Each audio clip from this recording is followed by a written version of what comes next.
You ever read something that just sticks with you? Not because it's shocking or violent, but because it gets inside your head and refuses to leave. That's what Blood on the Tracks did to me, and honestly, I don't think I'll ever forget it.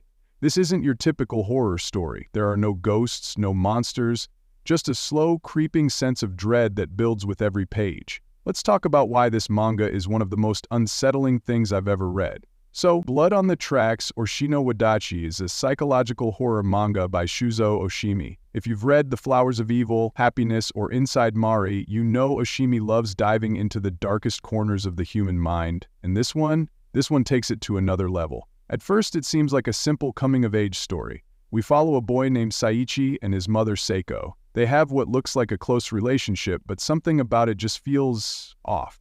I won't spoil anything, but let's just say this story takes a turn, and once it does, there's no going back. Most horror stories rely on supernatural elements, ghosts, demons, serial killers.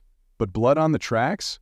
The horror here is psychological. It's the kind of fear that creeps up on you, the kind that feels too real.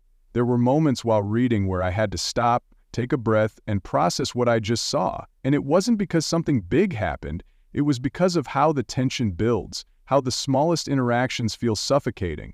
It plays with themes of control, love, and dependency in a way that makes you question everything. The real horror isn't something lurking in the dark, it's what happens in broad daylight, in quiet moments, in the spaces between words. Now, let's talk about the artwork. Shuzo Oshimi is a master of expression. His art isn't about flashy action or intricate details.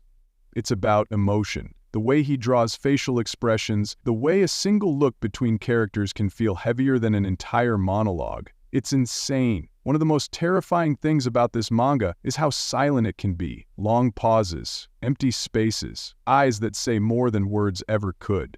It's like watching a slow-motion train wreck. You know something bad is coming, but you can't look away. I'm not the only one who feels this way. People who've read Blood on the Tracks all say the same thing. This manga messed me up. Some call it the most disturbing thing they've ever read. Others say they needed time to recover after finishing it. And it's not just fans. Critics love it too. It's been nominated for major awards and even won at the Angoulême International Comics Festival. Over 2.3 million copies in circulation. Yeah, it's made an impact. So, should you read Blood on the Tracks? Well, that depends. If you're looking for a fast-paced thriller, this isn't it. This story lingers. It's slow, methodical, and emotionally heavy. But if you're into psychological horror that truly gets under your skin, this is a must-read. Just be ready. This one stays with you.